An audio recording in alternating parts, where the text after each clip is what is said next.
এগুলো সবকিছু মিলে আমরা বা আমাদের দল কখনোই চায় না অন্য কারো, আমাদের নেতা নেত্রীর জন্য অন্য কারো কোনো প্রবলেম হোক। তো সেই জায়গাটায় আমরা ওই জায়গার কথাটা জি, বলেছি যে আমরা জি, কৃতজ্ঞ নীলোফার ওইখানে। চৌধুরী বনি স্পষ্ট। আমি শামীম পাটোয়ারির আমি কাছে আমি যাবো আমি আগে লাইনটা আপনি শেষ করি, আর একটা আমি লাইন লাইনটা আর শেষ জি, করি।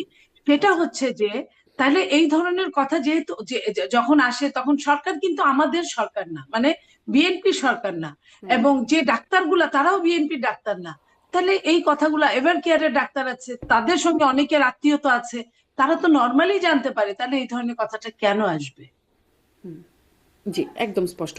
কিন্তু আপনার কাছে এটাও একটু জানতে চাই নীলোফার চৌধুরী মনি যে মানে বেগম জিয়া এইরকম একটা অবস্থায় আছেন, জীবন মৃত্যুর সন্ধিক্ষণে বলা চলে, এবং তারেক রহমানও ফিরছেন না, ফিরতে পারছেন না। সেটি তিনি স্পষ্টও করছেন যে কেন ফিরতে পারছেন না সেটিও আবার বলতে পারছেন না। সম্ভব হলে এটা সম্পর্কে একটু পরে যদি সামারি থাকে শুনবো। কিন্তু মানে এই যে একটা অবস্থা, আপনাদের প্রধান দুই নেতারই এইরকম একটা অবস্থায় আছে, আপনাদের দল কি সংকটে? নীলোফার চৌধুরী মনি, আপনার কাছ থেকে এটা ছোট্ট করে শুনে আমি জি, শামীম জি, পাটোয়ারির কাছে আমি যেতে চাই। আবার আবার একটু বলেন।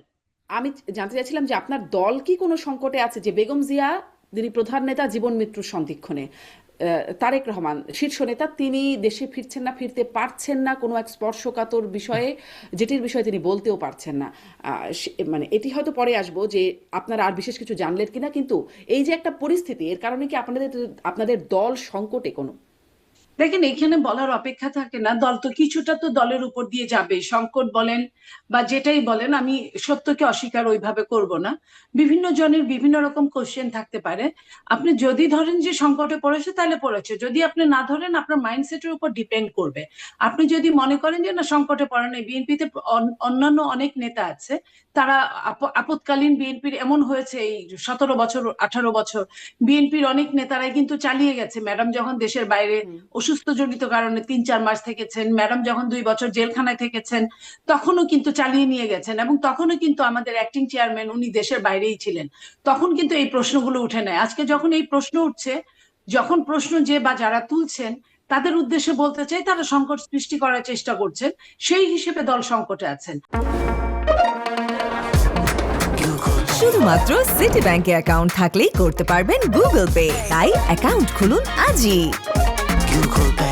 আবার মনে করেন যে যেভাবে 18-19 বছর চলে গিয়েছে সেইভাবে একইভাবে যদি চলে যায়, সেখানে আমি মনে করি না সংকটে আছে। তো নীলোফার চৌধুরী এই মনি এই আপনাকে জায়গাটাকে আপনার হিসাব করতে হবে যে হ্যাঁ, সামনে নির্বাচন আছে, নির্বাচনে আপনার কিভাবে নির্বাচনটা প্রতিফলিত হবে, বা যদি হয় নির্বাচন, নির্বাচন এটা ছাড়াও কিন্তু আরো সংকট কিন্তু বাংলাদেশের রাজনীতিতেই সংকট চলছে চলমান।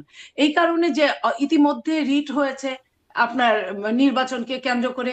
ইতিমধ্যে আপনার একটা দল এনসিপি, তারা ঘোষণা দিয়েছে যে বলে না যে আকাশে বিদ্যুৎ চমকালো রাজা মৃত্যুবরণ করলো, বিদ্যুৎই রাজার মৃত্যুর কারণের মতো এনসিপি বলেছে দেশনেত্রী বেগম খালেদা জিয়া অসুস্থ, আপনারা বা হুম, তফসিল আরো 1 সপ্তাহ পিছিয়ে দেন। তো এই জিনিসগুলো তো আমরা চাইনি।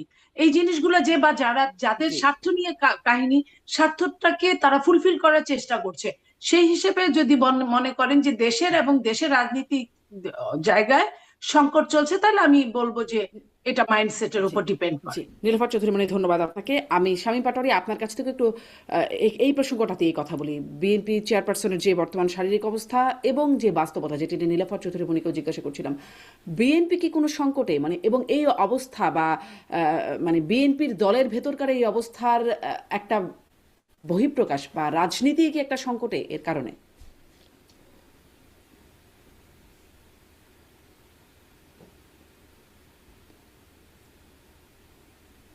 শামীম পাটোয়ারি, আপনার ভিডিওটা অফ হয়ে গেছে মনে হয়। হ্যাঁ, আপনি শুনতে রাজনীতিতে পাচ্ছেন? অবশ্যই জি, একটা একটা সংকটে পড়বে তারা, কোন একটা দলের শীর্ষ নেতৃত্ব তাকে মানুষ দেখতে চাবে, নেতাকর্মী দেখতে চাবে, এবং যেখানে আওয়ামী লীগ নাই।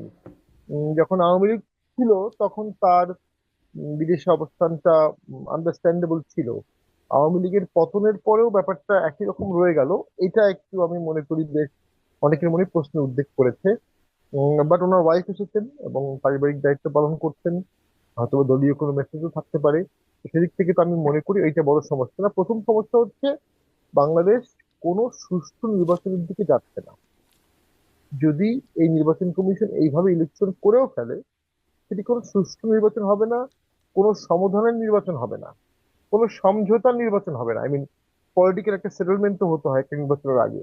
সেটি একতরফা বিতর্কিত, ডিফিকাল্ট একটা ভোট হবে এবং রাজনৈতিক সংকটে নতুন সংকট অ্যাড করবে।